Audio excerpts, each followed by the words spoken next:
Harja agus faltrúhiste go dara cheolchúm na cultúne do Grianstad in tSamhraidh. Is me sé cuimhní hahal agus tá intasasta a bheith live an seo in North.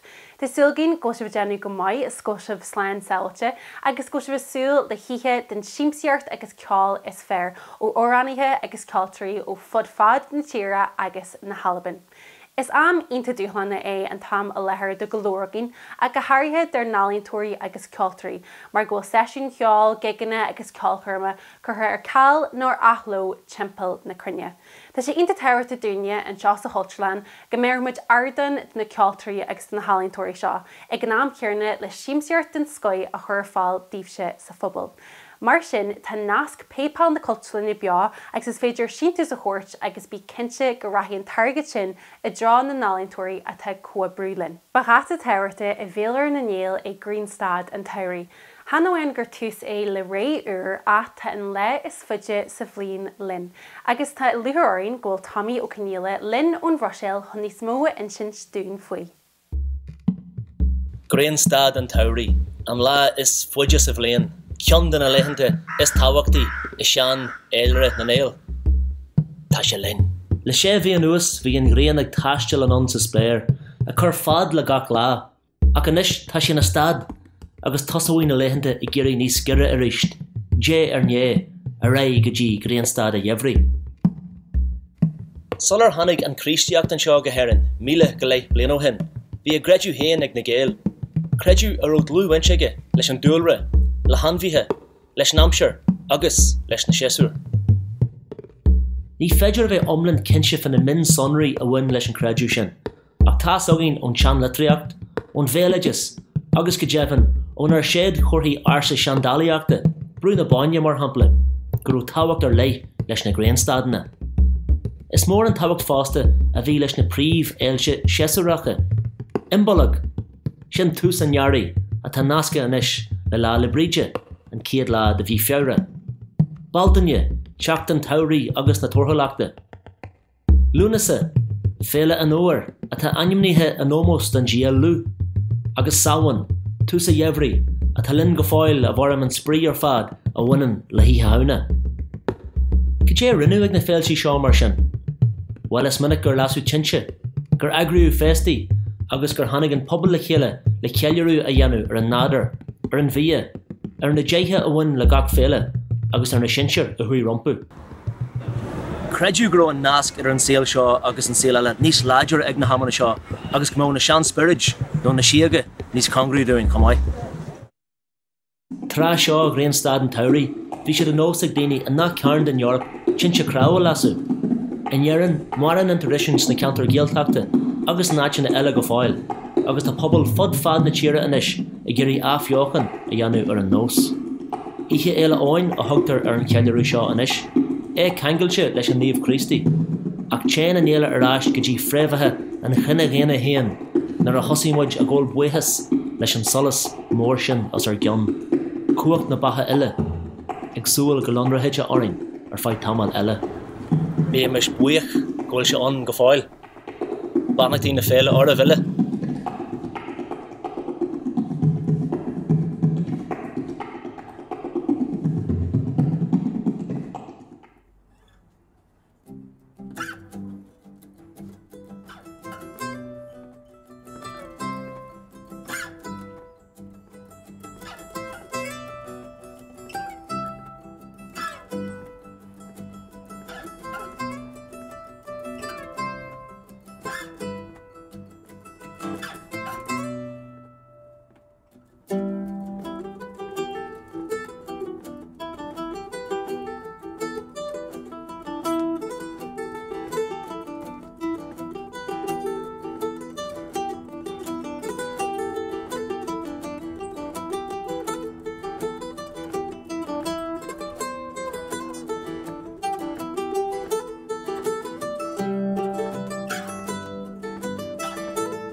Bin Lonesome George a Harde banna a hannig honkin frís na session cheol intathe a vís agin an seo a mil firste. Is been tradition mascan den cheol traditionte agus de oran nua chumhe. Agus is siad na Commodore Joe agus Miles a the ag crí leir an wana sin agus hannig sheets in the chéile dús nor hosi siad a ma ag fólam fan cheol traditionte. Nes na minar dún gohfuil an urid de cheoltrí ága commasathe agin sa tír seo, agus is sampla inte I níomh na conirtaí den talan sin. Is géal ág as iarmhil firste a drastal choiste firste agus a bhís ag sinnim an adagóir agus na PB Illing. Seo neistíh set rialana ó níomh na conirtaí. Dúiríomh cardide is me sin níomh na conirtaí agus fáitií heag mahachsa, aniu bé me ag sinnim couple portaíh dús beire bé me ag sinnim the wedding reel and sin bé me sinnim the heel bap reel is bralam sin na rilan na seo.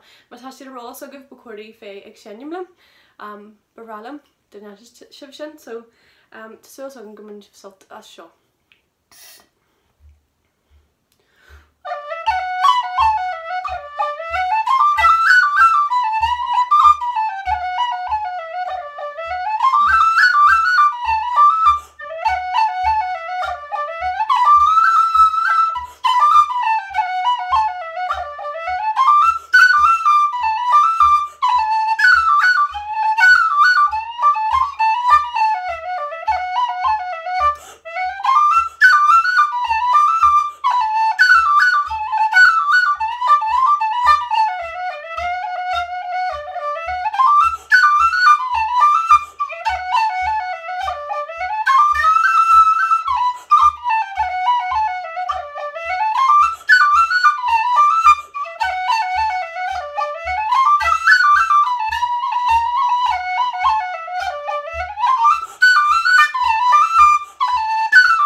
Next time I go henium on fresh gormaging the lark in the morning to still go into saltas. It's just gallant.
gur mai go bhe sé.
Is seád as siróin í Bernadette Morris a hen sa bhaim ahan lucht féhinna lena curthaige a leihin tradiisiún dhéalaí agus ina coidirta in nocht bhí an firste Kieran Brady. Nes náidir ag dearmid go déag síntas a thuirt fríd an nasc PayPal a tá nasc céile seo, agus bí cinnte go rathí an targad a lig a John na Gealtarí agus na Nálíntóirí a tá Cuabrúlin a lethar na hura. Nes tá luthar orin go bhfuil an lánún Ildána Sheila Denver agus Barry Kerr linn a nocht de Grianstad an Tuirí, seo iad le thuair gré as Connemara. Tríomh se go hádan a bheith seo le bunne de héana experience a goil óran agus písa ceola chas a réib agus tá samid leis an óran seo ceann as Connemara táilear óhaga an tainematá éis óran grá faoin táileúir thamráile benóg as tá sé geirí fósa ach nílte sé gur golinneannach leis, so táilear óhaga tásúlam go daine sé lib.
Hello, Carja.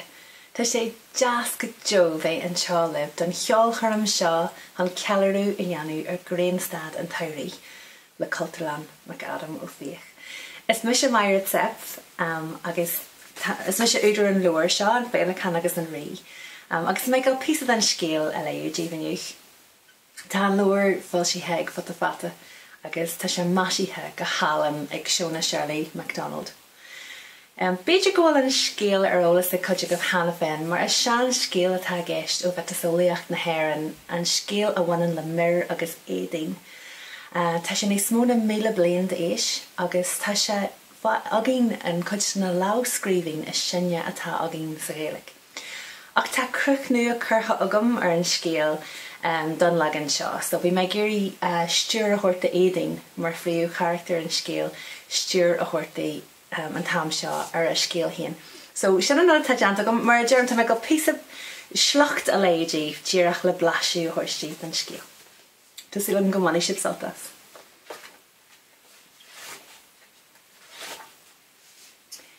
Bhí mir agus édain ag gimmart fichiile lá saoirí. Win tú a ríis ar sa mir, lag sé an nuas a rí ar an chláir fichiile. Céan taontas é ar sa édain agus mangú mór gaire go bon na gluas arthaí. Nach míon an bua agam arta gcónaí. Bíon, is ní legí tú dearmad a dhéanú ar a churid ar sa mir go geal gaireach. Níl ban sa tír go cliste leat. Is na ra bheith mise a marí, bé tasal am a híh. An bhainríon is tuise agus is cumasaí sa tír. Bhí fuamnach a géisteach lá agus éad mar nimh ina crí. Ní an tíisi bhí intí, ach bhí si géirí bheith ina banríon. Bhí si géirí go duitead mir an grá leithí. Caithí mé an ruig a chur ar édain ar siise. Jimmy fuamnach leithí go teach an drí sa chul. An bhfuil málacht chuachtach éigen agat a ddíhrísí de, dríocht gáirithe a dheochad ré le héading. Chimil an drí a éasóg go smuinteach. Tá go cinse ar sisin, carí mé dríocht bhailithe ar éading. Rún an drí a dheathúil. Hasí sé ar orcha arsa ará, orcha a chur gích dríochta ag séidú hart ar édain. Chas agus lúb an rích in a séid an si, agus casú édain, timpel agus timpel. Nuair a stad an rích, ní ban ó go bhí intí níos mó, ach féalacán álan dearg. Bhí édain trí na chéile. Bhfuil si a chuid scéhan go neamhcinse. Díirí an rích go garú géir a ríis, híb si agus héad si agus sciub si an féalacán ar shiúil ón dún agus ó bhád ó bhir. Ar fáid 7 mbliana fada, séidú édain siir agus siar ar an rích. Bhfuil si a heiteog a go bíon a géirí a ballach a dheanú arás ag mir. Ach a ríis agus a ríis eile sciobú ar shiúlaí, an rích a casú, timpel agus timpel. Is tá mé gáil sibh agáil an sin a crochú ar cliffhanger ag an pointse tubasteach sin den scéal agus é agáil an sin. So gur mí mai go bheith suair go déisteachta. Shimig fed boyo, seraing near a honest, hanum parent and brana, agus leon cheers ka,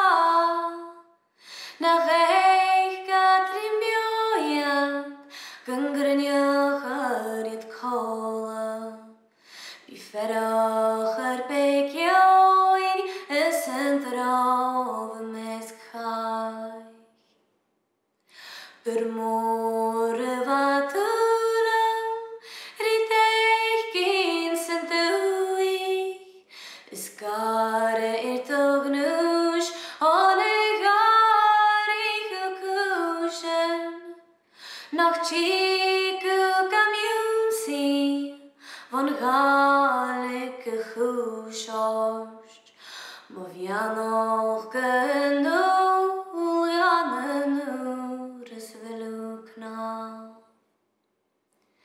Shegak mich o kiena vi kain och ech diavai de gruin vaperiag skiavoch leka nach ech mi kushiari salje venjichgal amor gad hieri chud kieten gebas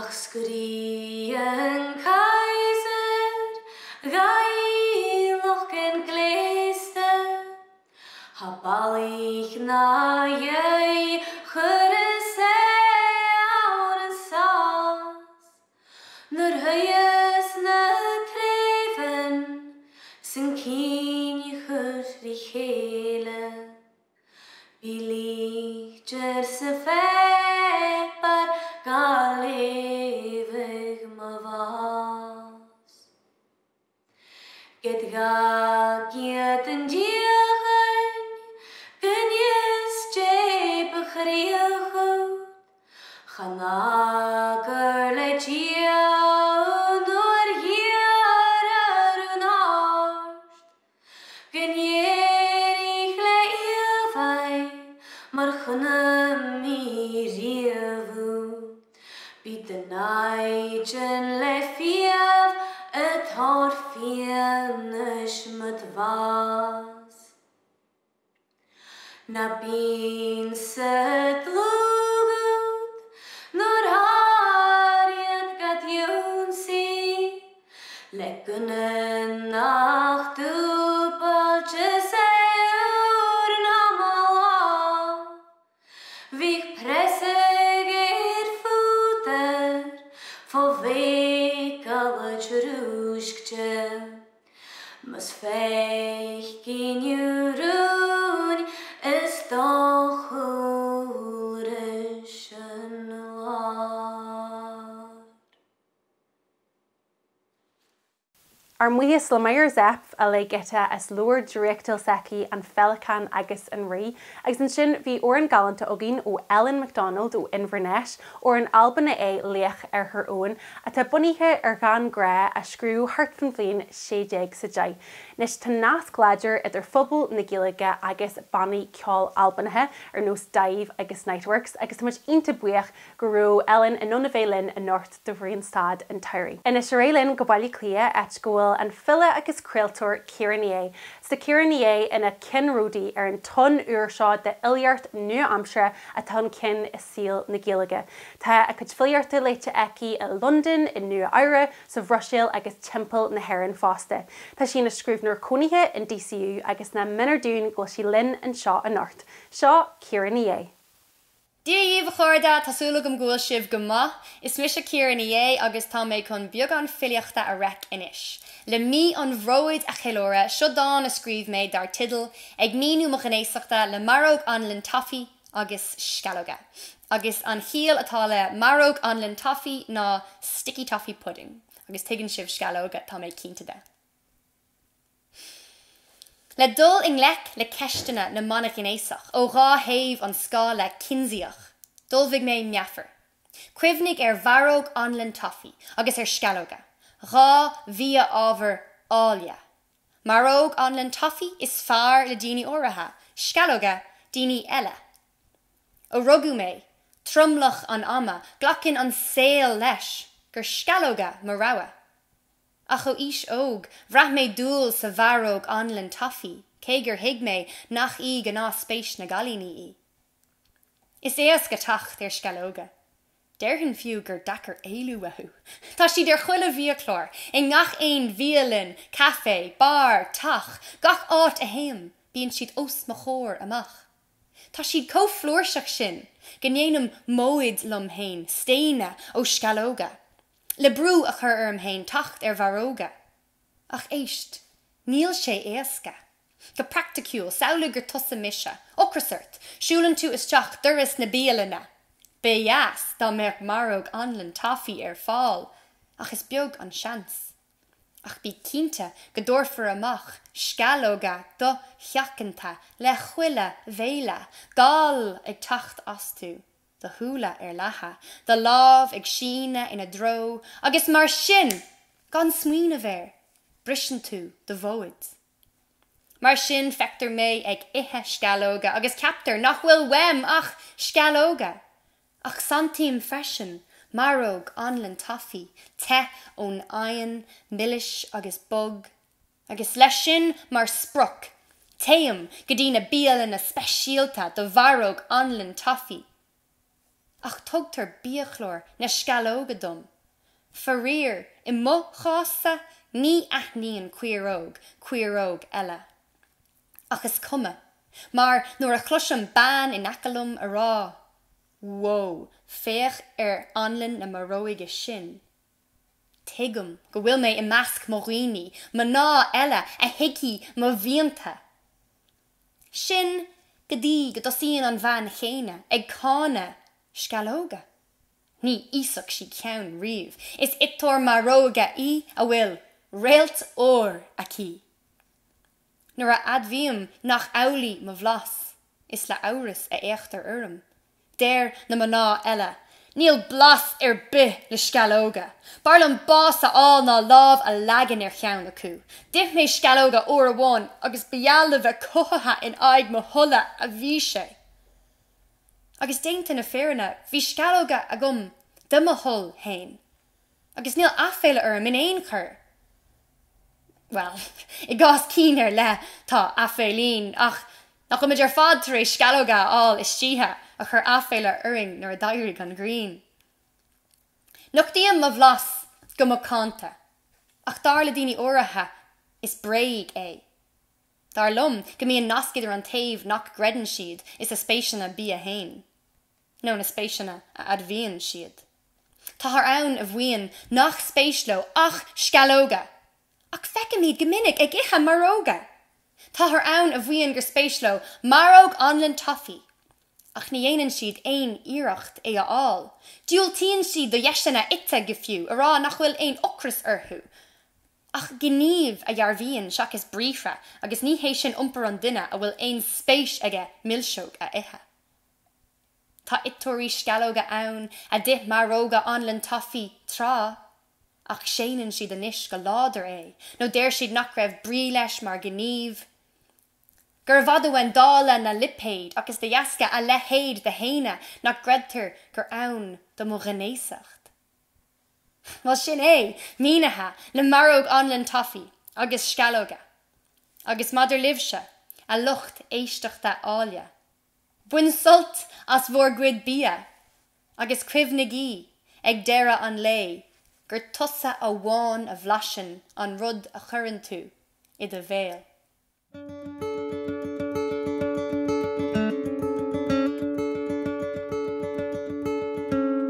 He's Kushnatina Shabarhu Mocherek Jermido Jelain O Waruna Hinya Makjar her do a her la file Aspato back Avira Glaira Bo Bon la Harka Bo Shin Chan the Herarka Bo Bon la Harka Bogrim and Yarix Ni out of Kawaii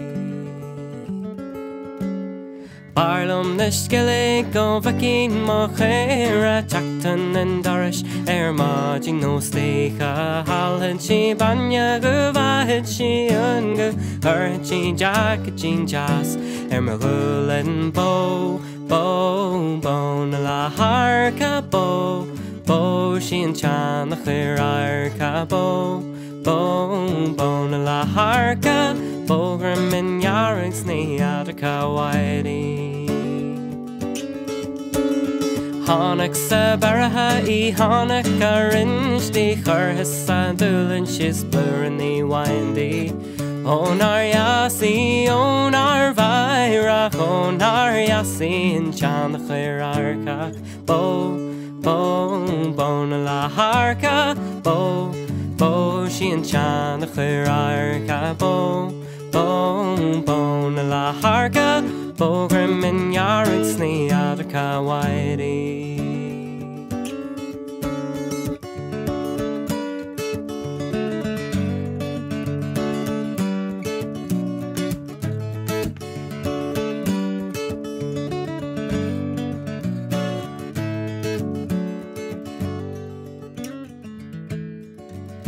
Dementia in Rackmas in Radams in Iraq Thorhinsha Guinea Erchapala Slicey Onar Yasi Onar Vairach Onar Yasi in Chanachirarkach Bo na la harka Bo she in Chanachirarkach Bo na la harka Bógra min jarrig sní adaka waidi Jísín lan píca dí jísín lan ain dí jísín just strika den chanach chirarkach Onar yasi onar vairach Onar yasi in chanach chirarkach Bo na la harka Bo she in chanach chirarkach Bo na la harka Bógrim in yarig sní adaka waidi Bo na la harka Bo she in chanach chirarkach Bo na la harka Bógrim in yarig sní adaka waidi Ar muas le Jack Warnick in sin is orani agus cultúr il-urla sé é Jack as tSamhraidh I gondaithre le bunch napbogaige le pobl an cheol tradiisianta. Nis nuair smíitimuid ar líchre móra an cheol tradiisianta ba sé dalí gan smíitiú ar an chéad cheoltúr eile. Is comadúr orani agus fidlar I a tanne chunker dochreite imirt ar an cheol tradiisianta an Seán Éireann agus ar fud na crunne. Tógu I in nunaál setas cheol tradiisianta agus tradiisiún na Gaeltarta, agus tá luthar orin ggóil sí linn an Seán North chun cealú a dhéanú ar Grianstad an tSamhraidh. Bunig I sult tSamhraidh ní Wini. Go mar teisih me tSamhraidh ní Wini, agus tá ionta sésta go tugad coiúdú a bheith páirte in sa féile seo do Culturland Macadam ó fi do ihe elóin Grianstad a tSamhraidh. So tu sé me le uaran agus sin uaran a deiras ma díomh na taime mo hí cean dan na uaran mhór a gré.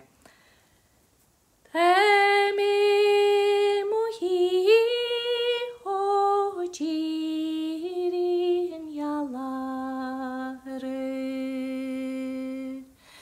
e cortinu síos gan sí sa tSamhraidh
Jerim Lord Lane gur cleacha and galler and gara. Charad we ma no goroshi ne mo Christi achre. O akejro yer var nar hatni me harshi arenis go kid go gefrid hjartlar muchri Kasuban shidu hisegles velana Stjaur madiha am skilugal sherbikre Sheturchias ishal emriareslintasa Nuera hichevon chri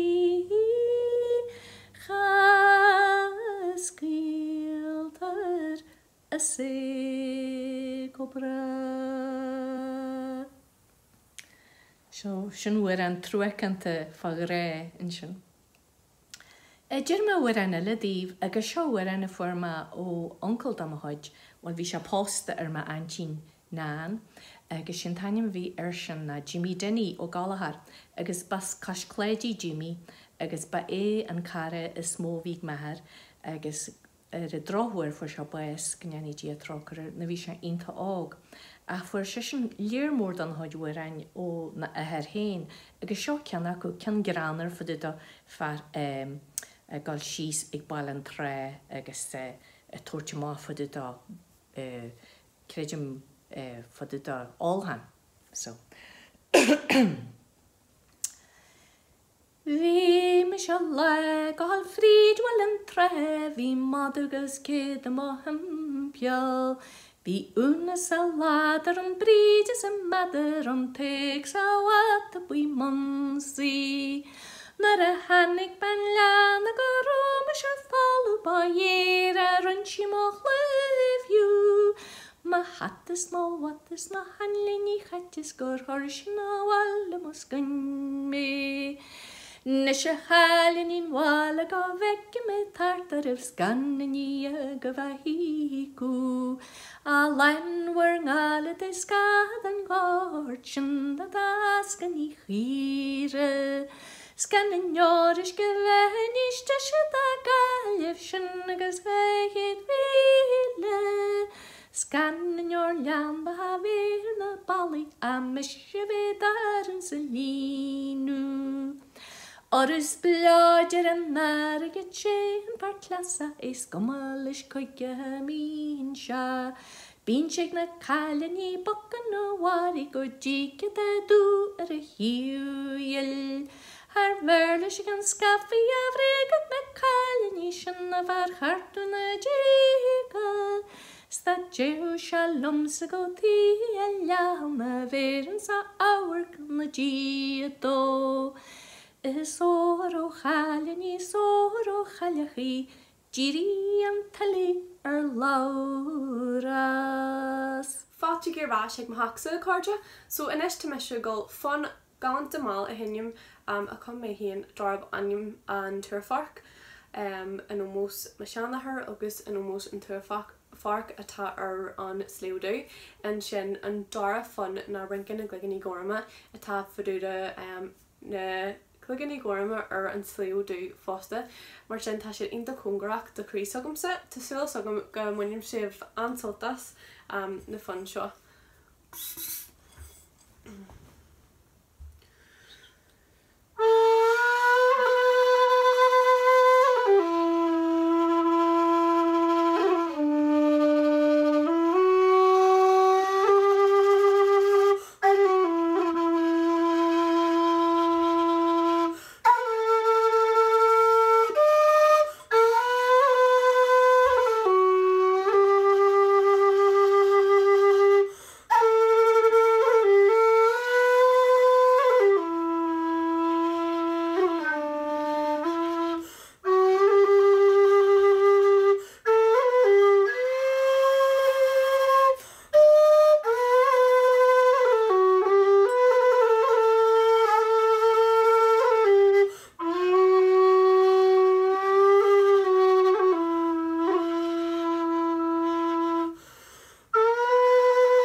sin coppla tún ó níomh na conachtaí gur thumsí I héin fhí honchar a thathar mór agus dríocht na sléomha hibh.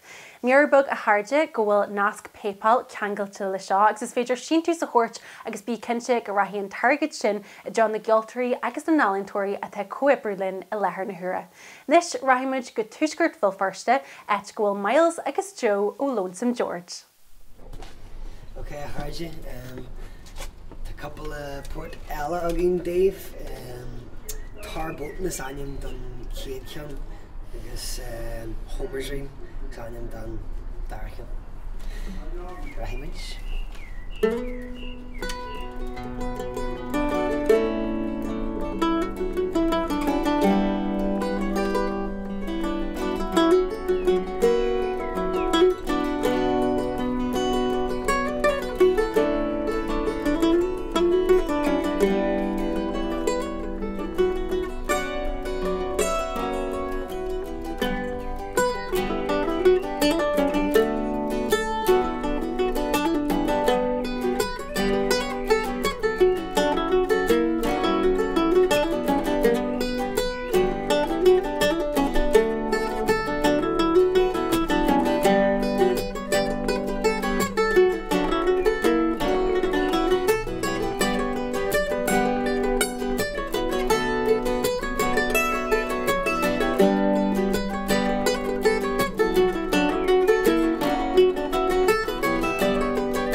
Anachtaí Grianstad Europe, Chaide.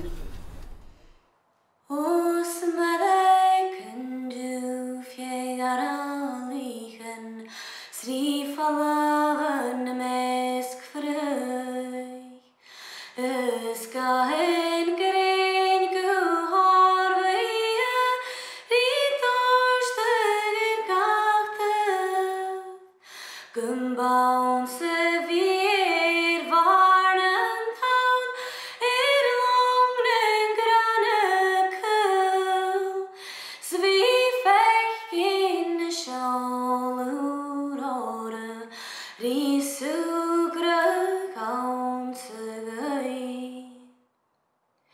Eliskich Grek Orochlum, Dochora Gaunsenur, Urech Weinigaram Gasalachai, Riklaunden Glasechoin, Gertrich Gesever Kenigo, Echenianduk Miloi, Via Smojalig, Vater Falav, Varev Garavnen Stuer.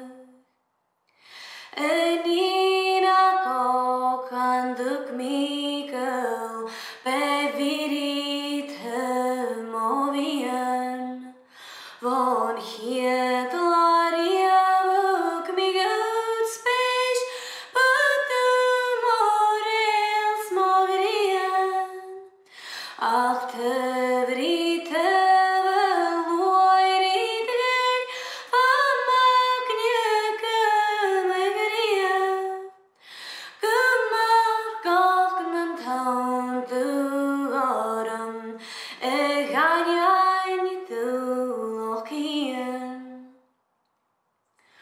Oi gerur nach Eistjurum, Gets more the space than Huain. Chavaren oi geten anjut, Noiriken Schleckeroin.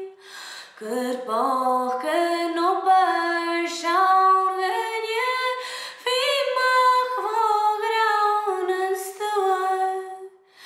Fachig jaunen balkonen, Troneicher rotjeur. Es get es gorsten dialochig, Binkan jochig darir. Sar kriachen en dialesur, Et lochig richer.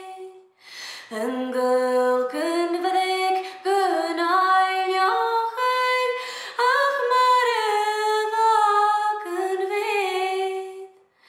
Gachteres koin gaurochig,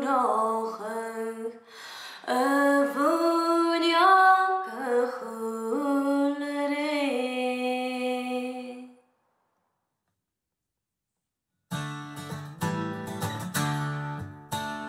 Dress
Bina goibh Lonesome George an sin an toirní ionta Ellen MacDonald agus Bernadette Morris ag an Gerran sin.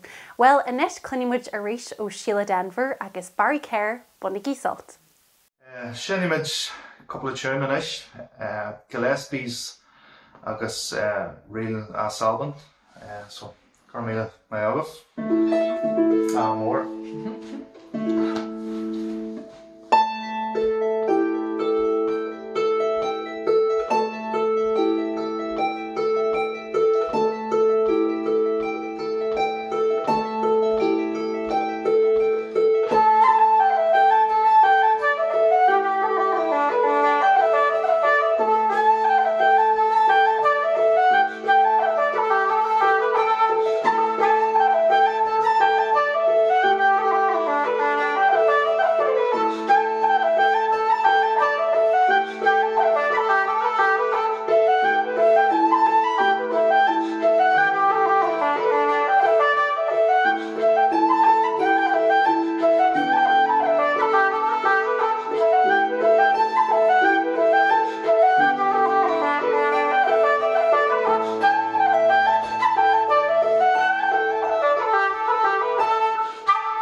Binogah óran Albana galanta leis an chumadar ceáil óránaí agus daisóir Ainsley Hamill as Cardross in Alban, agus tá aithne orthaise mar chin den na hóraníthe tradiisianta is móla ré in Alban agus neart aimnehan feite eici ag na Scots Trad Awards le blintí boga nús. Well, buile me betir túndíh le dearú hála seo, agus seo na idil in seo gom, agus ilsam go dé hennes me betir Highland istehan riile chum ma héin. Highland de chuid mare, agus bhuiile mar riil the Red Crow. So, gur míle mai go a son éisteart.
cloisteir dúréchtúil an sin le mréad níhaoine chun crí a chur le ceolchorm in híthe North agus muid genú ceú ar Grianstad an Tuirí. Ba ionta an ceol agus filiarta a bhí agén a nocht agus ar muhas leis na ceoltarí na thoránithe agus na halíontóirí ar fad a bhí linn in nocht. Ná dénig go dearmid go bhfuil an nasc PayPal go foiil nascia le seo agus féidir sintús a chur drá na geoltarí agus na nálíontóirí a tá cuabar linn i lethir na thura. Tá Cultúrlann Macadam ó Fíoch agsúil le bheith créalú beo a ríis ar aine an chinú leis trothad de bhí úil chun ceú a dhéanú ar éile lúnasa ach idir seo go sin ba neart a tiite má ar na man hóisiilta so chuna í súil amach ar sin. Bhhailinn ar muchas a ghil linar muoinethirí a tá takeú linn ar richanáma go háirithe príomhaoinethir sogin cóirle alainne thuisgurt airan chun maiile sin rinn pobl, cóirle bhil firste agus fórs na Gaeilge agus libse a tá takeú linne agus leis na ceoltarí a rich a náma. Agus sinné de Grianstad an Tuirí i Hawaii go níor go gáilibh agus ní neart go chur le chéile.